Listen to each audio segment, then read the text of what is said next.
얼마나 우리에게 마음에 와닿습니까? 광야 같은 우리 세상 살 때 하나님의 인도하심이, 사랑하심이 우리를 강건하게 하시고, 여러분, 우리가 새해를 출발하면서 어떤 마음으로 우리가 출발하시기를 원하십니까? 우리가 새해가 되면 새해 복 많이 받으세요, 해피 뉴 이어, 행복하세요, 새해가 이렇게 얘기하지만 사실 이 복 받으세요라는 이 뜻이 성경적으로는 복 있는 사람이 되라는 뜻인데, 복의 근원이 되라, 아브라함에게 복을 나눠주는 사람이 되라 했는데, 우리는 복을 나눠주는 복의 근원이 되십니까? 제 자신을 볼 때 제가 너무나도 부족하다는 것을 느껴요. 여러분, 우리가 정말 이 한 해도 우리가 매사가 잘 돼야 되고, 범사가 잘 돼야 되고, 가정이 행복해야 되고, 자녀가 성공해야 되고, 여러분의 경영이 잘 돼야 되지만, 정말 이번 금년 한 해는 내가 예수님 잘 믿게 해주세요. 내가 복의 근원이 되게 해주세요. 여호와께서 너는 두려워하지 말라, 내가 너를 도와주리라, 너를 내가 구속하고 너를 내가 지명하 불러나니 너는 내 것이라, 내가 물 가운데 지날 까에도 내가 함께 할 것이고, 침몰치 못할 것이고, 불 가운데로 지날 때에도 너를 사르지 못할 것이라. 오늘 내가 하나님만 붙잡고 내가 이 한 해를 가겠습니다라는 이런 결단이 저와 여러분들의 결단이 되시기를 주님의 이름으로 축복합니다. 오늘 이 말씀 에베소서 2장은 우리가 잘 아는 말씀 중에 하나예요. 우리가 제일 잘 아는 말씀, 아마 요한복음 3장 16절, 하나님이 세상을 이처럼 사랑하사 독생자를 주셨으니 누구든지 저를 믿는 자는 멸망치 않고 영생을 얻게 하려 하심이라 하고, 오늘 에베소서 2장 8절 말씀, 너희가 그 은혜를 인하여 믿음으로 말미암아 구원을 얻었나니 이것은 너에게서 난 것이 아니요 하나님의 선물이라. 우리가 구원 얻은 것은 우리가 은혜로 얻었다는 거예요. 우리가 은혜로 어떻게 개인적으로 얻었습니까? 믿음으로 얻었다 그래요.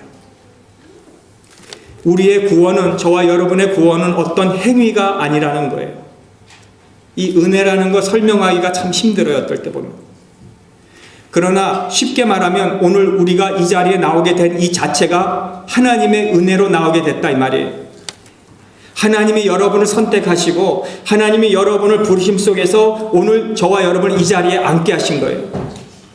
내가 예수님 믿는 거, 신앙생활 하는 거 가만히 생각해 보면 내 의지, 내 결단으로 내가 하는 것 같지만 하나님의 은혜로 한다는 거예요. 이 사도 바울 하나만 봐도요, 가말리엘 문화에서 율법을 공부하고 율법 학자가 되고 사람을 핍박하고 예수 믿는 사람을 잡아다가 감옥에 집어넣는 이런 일을 했지만은 다메섹 도상에서 예수님을 만난 다음에 그의 고백이 뭐예요? 내가 이렇게 하나님을 만나고 신앙의 사람이 되고 신앙생활하게 되고 전도자가 돼서 이방인에게까지 복음을 전하게 된 것은 내가 깨달았는데, 이것은 내가 원해서 된 것이 아니고 내가 결단해서 된 것이 아니고 내가 율법 학자가 돼서 된 것이 아니라 어머니 태중에서 하나님이 나를 선택해서 내가 그렇게 되었다, 그렇게 얘기하고 있잖아요.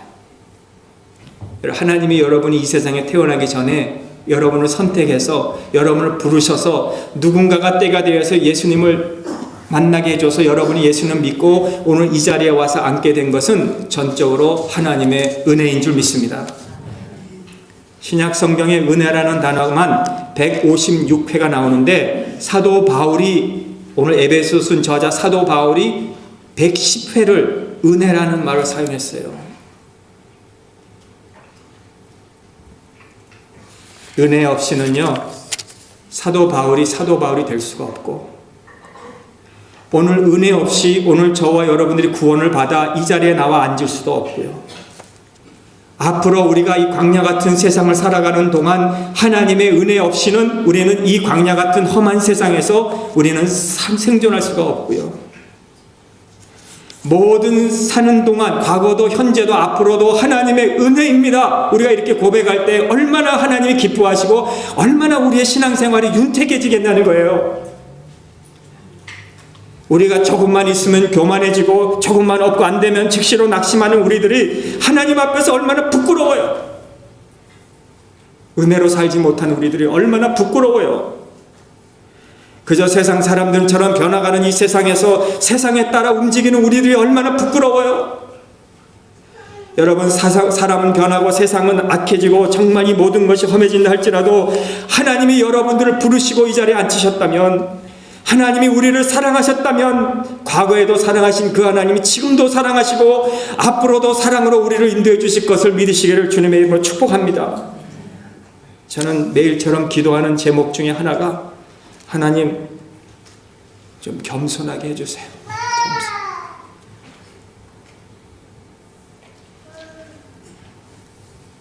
겸손해야 하나님의 은혜를 알더라고요. 그래서 하나님의 은혜 잊지 말게 해주세요. 하나님의 은혜 아니면 난 이 자리에 설 수가 없는 자입니다. 하나님의 은혜를 깨닫도록 겸손하게 해주세요. 무엇이 겸손입니까? 하나님의 은혜로 내가 살겠습니다. 과거도 지금도 앞으로도. 이렇게 고백하는 자에게는 하나님의 은혜 위에 은혜를 덮어주실 줄을 믿습니다. 100년 전에 아주 가난한 마을에 살고 있던 헨리 몰하우스라는 분이 어느 날 저녁에 길을 가고 있는데 어떤 조그만 소년이 엄마의 심부름으로 유리병을 가지고 가게에 들어가서 우유를 사고 나오다가 그냥 조그만 그 아이라 그냥 돌에 넘어져서 그 우유병이 그냥 거기서 깨지고 말았어요. 우유가 다 땅에 쏟아지니까 막 우는 거예요. 그럴 때에 이 헨리가 가서 아이에게 아야 울지 마라, 울지 괜찮다 그랬더니 아니에요, 엄마가 나 때릴 거예요. 그래서 얼른 헨리는 그 부서진 유리 조각을 막 줍기 시작했어요. 줍기 시작하니까 이 소년의 눈이 울음이 멈추고 그 아저씨를 쳐다보는 거예요. 혹시라도 소망이 있을까? 이 병이 다시 제대로 될까 해서. 그런데 그 아저씨 손가락에는 우유병 꽁치만 남겨있는 것을 보고 또다시 엉엉 울기 시작하는 거예요. 그래서 헨리는 이 소년을 벌쩍 안고 가게 안으로 들어가서 다른 우유병을 사서 거기에다 우유를 담아서 한 손에는 우유를 들고 한 손에는 소년을 들고 너희 집으로 가자 해가지고 집까지 바래다 주고 문을 열어주면서 우유병을 손에 주면서 이래도 엄마가 너 때릴 거니? 환하게 웃으면서 아니요. 왜냐하면 아저씨가 사준 병은 전에 깨진 병보다 훨씬 더 좋은 병이니까요. 여러분, 은혜가 무엇인지 우리가 조금 이 소년의 그 깨진 병을 통해서 우리 깨닫기를 바라요. 우리는 은혜 받았다고 은혜를 안다고 하면서도 우리는 아직도 깨진 병 조각을 우리 노력으로 붙이려고 해요. 우리는 할 수가 없어요. 아무리 내 노력을 해도 열심을 내도 예수님이 우리를 다시 새롭게 해주셔야만 우리는 새로운 은혜를 받게 되는 거죠. 니고데모에게 하신 말씀을 기억나지요? 너희가 거듭나지 아니하고는 천국에 갈 수 없느니라. 문제는 우리가 그 구원을 은혜로 받으려고 하지 아니하고 내 노력으로 받으려고 한다는 것, 깨어진 조각들을 그래도 내가 모아서 한번 해보려고 한다는 이것이 우리의 문제라는 거예요. 사랑하는 성도 여러분, 하나님은 은혜로 우리를 새 존재로 만들어 주신 줄을 믿으십니까? 더 좋은 병, 더 나은 병으로 오늘 우리를 만들어 주셨어요. 우리 얼마나 약해. 우리 약속한 거 지키지 못할 때가 얼마나 많이 있어요. 저도요, 약속하고 못 지킬 때가 많아요. 아마 우리 아들들한테 물어보진 않았지만 어릴 때 우리 아이들한테 못한 거 많이 있을 거예요. 한번 얘기해보러 가면은 가슴이 철렁할 거예요. 아빠가 옛날에 그렇게 해준다 놓고 안 사줬지, 안 해줬지, 이렇게 할 거예요, 아마. 약속 못 지켜요, 우리. 내가 하고 싶어서 못하는 게 아니라 우리는 그만큼 유한된 사람이에요. 약속을 하고도 사정이 안 되면 못해요. 꼭 하겠습니다 하나님, 내가 꼭 해보겠습니다 선생님 할 때도 우리 못해요. 왜? 우리 피조물이기 때문에 말해놓고도 우리는 못 지킬 때가 많이 있고 행하지 못할 때가 많아요. 그러나 하나님은 약속을 지키시는 신실하신 하나님이십니다. 우리 사람과 하나님께서 약속하신 것을 언약이라 그래요. 우리 약속은 파괴될 수가 있어요. 사람과의 약속은. 그러나 하나님과의 언약은 파괴될 수가 없는 거예요. 가만히 보니까 제가 이렇게 목사 된 것도 제가 무슨 젊었을 때에 결정을 하고 신학교를 가고 공부를 하고 안수를 받고 이래서 제가 목사가 된 것이 아니라 하나님이 나를 불러주시고 시작하게 하신 분이 하나님이시기 때문에 오늘 제가 여기 있다는 것을, 하나님이 나를 불러주시지 않았다면 저는 시작도 출발점도 없다는 거, 하나님이 여러분들을 불러주시지 않으셨다면 우리는 시작도 출발도 못했다는 거예요. 하나님께서 야곱을 불러주시면서 내가 너를 지명하여 불렀느니라. 하나님을 우리가 찾고 예수님을 찾아서 우리가 만난 것이 아니고 하나님이 우리를 불러주셔서 우리가 예수님을 믿게 되고 은혜로 우리가 믿게 된 것. 우리 성도를 양이라 그러는데 우리는 다, 저도 양이에요. 양. 우린 양 같아서 각기 제 길로 가요. 아무리 결단하고 아무리 새해를 10번이나 20번이나 20년을 만나도 내 결단한 건 우린 못 지키고 우린 양 같아서 우린 그릇 가요. 이 박씨 고집이 얼마나 센지 말입니다. 제가 가만히 보면 제 고집이, 우리 박씨 된 분 죄송합니다. 내 뜻대로 내 고집대로 내 행하였어요. 그런데 가만히 보면은 그냥 놔두면 내가 빠져 죽겠으니까, 멸망할 수밖에 없으니까 주님이 찾아와셔서 너 신학교 가고 너 공부를 해서 그래도 이렇게 불러주신 거 이제 깨닫게 되는 거예요. 하나님의 은혜로 우리를 불러주셨기에 자랑할 게 없는 거예요. 시작도 하나님이 하시고 지금도 하나님이 하시고 앞으로도 하나님이 저와 여러분을 은혜로 인도하 주시는 줄을 확실히 믿으시기를 주님의 이름으로 축복합니다. 두 번째, 은혜로 구원을 얻었다는 것만 다 안 돼요. 안다, 이걸로 안 돼요. 믿어야 돼요. 둘째는 믿음이에요. 하나님이 은혜로 나를 구원해 주셨다, 압니다, 이걸로 안 되고 이제는 믿어야 돼요. 마음으로.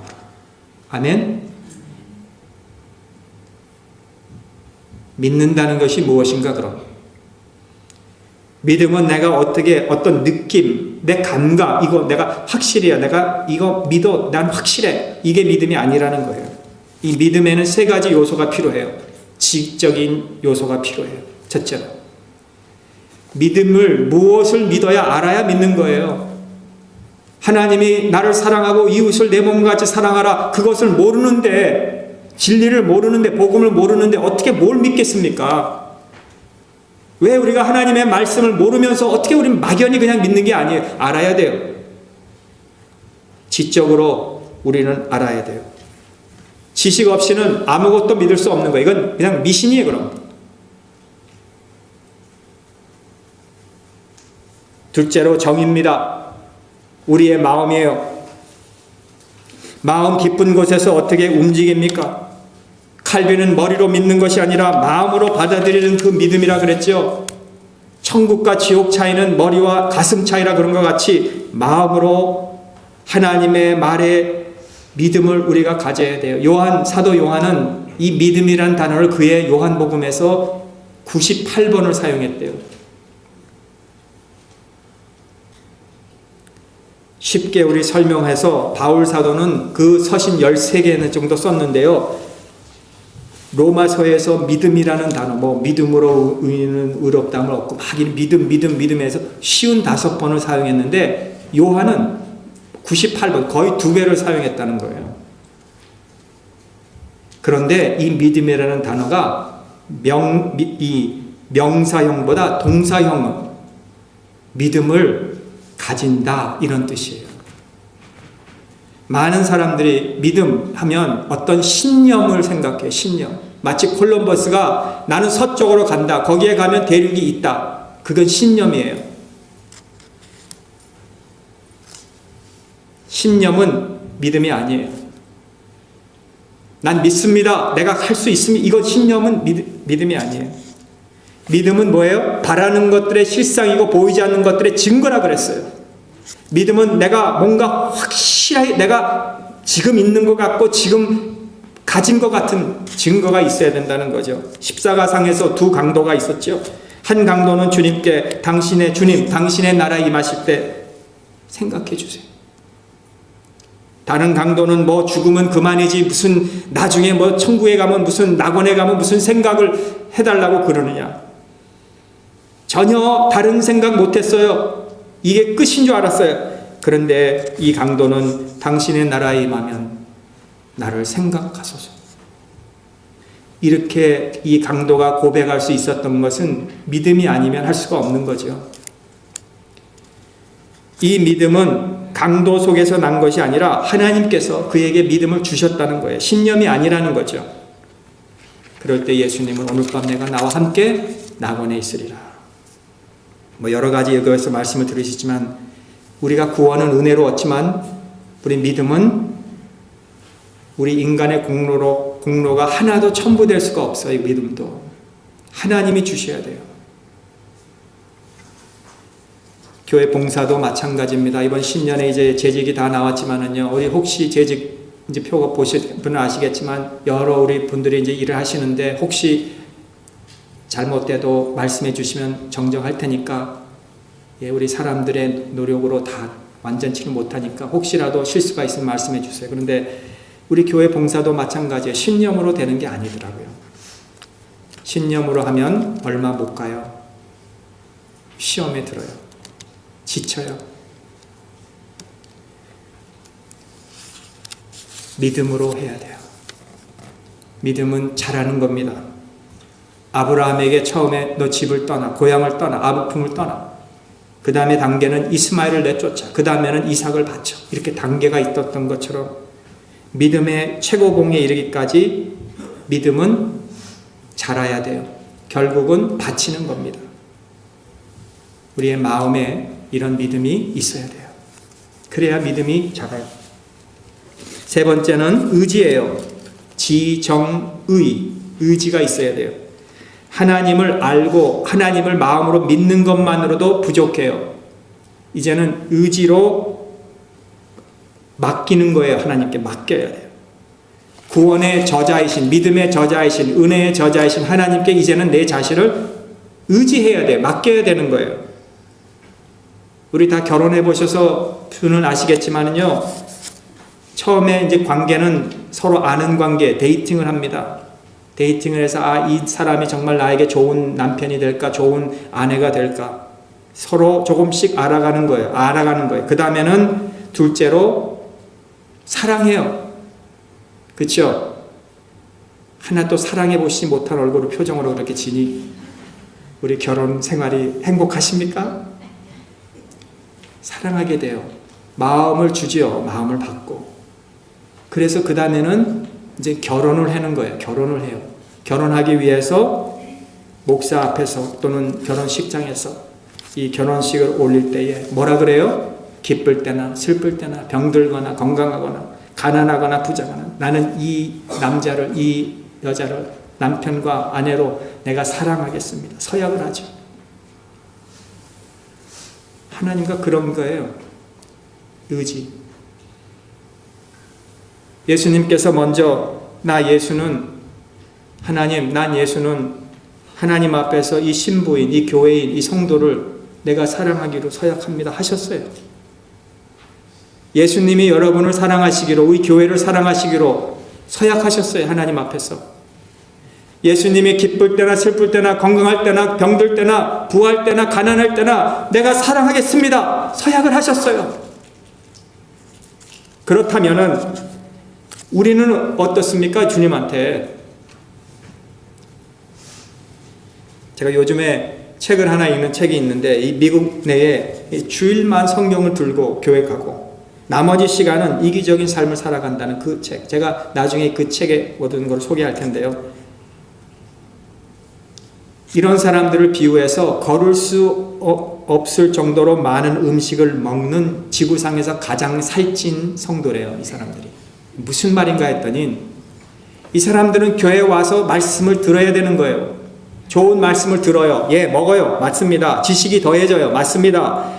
매주 지식을 더하고 매주 예배를 참석하고 매주 소규모 무슨 구역 예배 가서 성경 공부도 가입하고 성경 저서를 찾아가서 읽고 기독교 방송까지 들어요. 그런데 여전히 더 말씀이 많이 필요하다고 생각하는 사람들이라는 거예요. 제가 이 책을 읽으면서 그렇구나.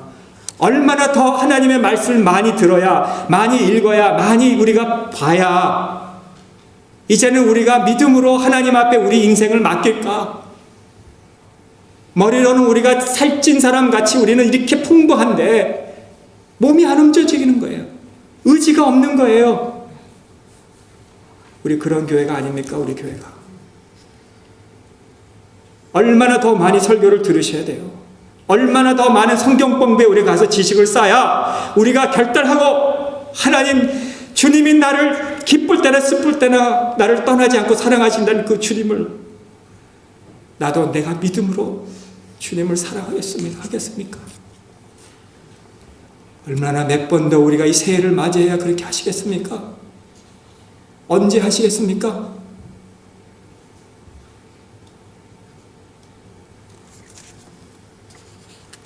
말씀을 실생활에 적용 없이 계속 듣기만 하면 하나님의 부르심에 무뎌지게 되어 있어요. 이에 대해 응답을 하지 않습니다. 말씀을 듣기가 더 쉬워진 거예요. 한 귀로 듣고 한 귀로 흘러버리는 거예요. 다음 주에는 더 쉽죠. 하나님의 말씀에 실제 반응이 없고 적용이 없기 때문에 그래요. 그렇게 되면 우리 신앙은 위험한 신앙이 되는 거예요.